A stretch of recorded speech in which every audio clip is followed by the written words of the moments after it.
یہ ہے کہ اسی نبی کے راستے پر چل کر حضرت غوث اعظم عبد القادر جیلانی ولی بنے.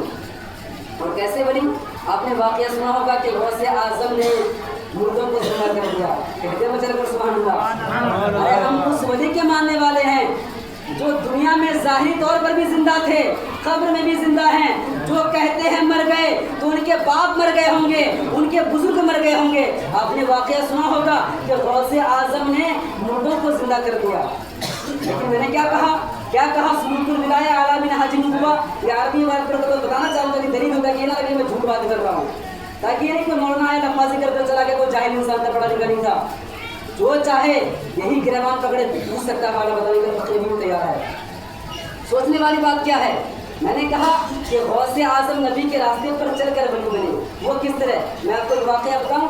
حضرت جابر رضی اللہ تعالی عنہ نبی کریم کی بارگاہ میں حاضر ہوتے ہیں, عرض کرتے ہیں یا رسول اللہ میری خواہش ہے کہ آپ میرے گھر تشریف لائیں, میں آپ کو دعوت میں بلانا چاہتا ہوں. اور میرے اللہ کے رسول نے فرمایا ٹھیک ہے اے جابر, اگر تم بلانا چاہتے مجھے ٹھیک ہے میں آتا ہوں, آؤں گا. میں تو یوں کہوں گا کہ جابر کا بلانا ایک بہانہ تھا, نبی کو دعوت قبول کرنا ایک بہانہ تھا. حقیقت میں حضرت جابر کے نصیب کو چمکانا تھا. نبی گئے اور نبی کے آنے کی خوشی میں, دعوت کی خوشی میں حضرت جابر نے بکرے کو ذبح کیا. ان کے دو بیٹے تھے چھوٹے چھوٹے, انہوں نے دیکھا کہ میرے بابا نے کس طرح ذبح کیا بکرے کو. تو جو بڑا تھا انہوں نے چھوٹے کو مٹا دیا. مٹانے کے بعد جس طرح بکرے کو ذبح کیا گیا ان کے بیٹے نے چھوٹے بھائی کو ذبح کر دیا. اور بڑے نے ہیبت سے چھت سے کود کر جان دے دی, وہ انتقال فرما گئے. لیکن جب نبی آئے نا, نبی نے فرمایا اے جابر ذرا یہ تو بتا تمہارے بچے نظر نہیں آتے. حضرت جابر چھپا رہے ہیں. اگر میں نے نبی کو بتا دیا کہ میرے دونوں بیٹے انتقال کر گئے, دونوں بیٹوں نے دنیا کو چھوڑ دیا ہے, تو میرے نبی کا چین بے چینی میں بدل جائے گا, میرے نبی کا قرار بے قراری میں بدل جائے گا. وہ جانتے تھے اگر میں نبی کو بتا دوں گا تو دعوت کا مزہ خراب ہو جائے گا, اس لیے نہیں بتاتے تھے. لیکن قربان جاؤ میرے نبی کی شان پر, میرے نبی نے مسکرا کر فرمایا اے جابر تم اس نبی سے باتیں چھپا رہے ہو جس سے خدا خود نہ چھپا. جابر تم اس نبی سے باتیں چھپا رہے ہو جس سے خدا خود نہ چھپا ہو.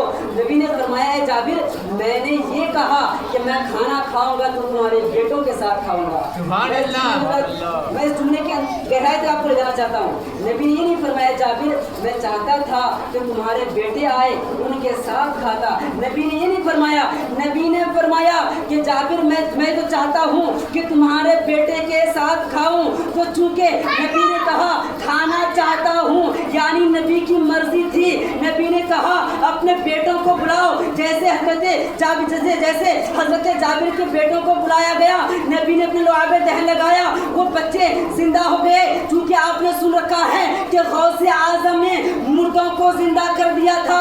تو میں آپ کو بتاؤں میں نے شروع میں کیا کہا تھا کہ ہر ولی کسی نہ کسی نبی کے راستے پر چل کر ولی ہوا. تو سنو جب اللہ کے نبی نے وہاں مردوں کو زندہ کر دیا تو غوث اعظم نے جب مردے سے کہا تھا قم باذنی, اے مردے میرے حکم سے کھڑے ہو جا, تو مردے اٹھ کر کھڑے ہو گئے تھے, قبر سے اٹھ کر کھڑے ہو گئے تھے.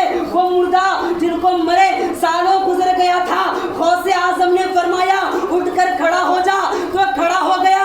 ارے سنو دنیا والوں نے دیکھا تھا کہ غوث اعظم کے کہنے پر مردہ اٹھ کر کھڑا ہو گیا, لیکن میرا عقیدہ کیا کہتا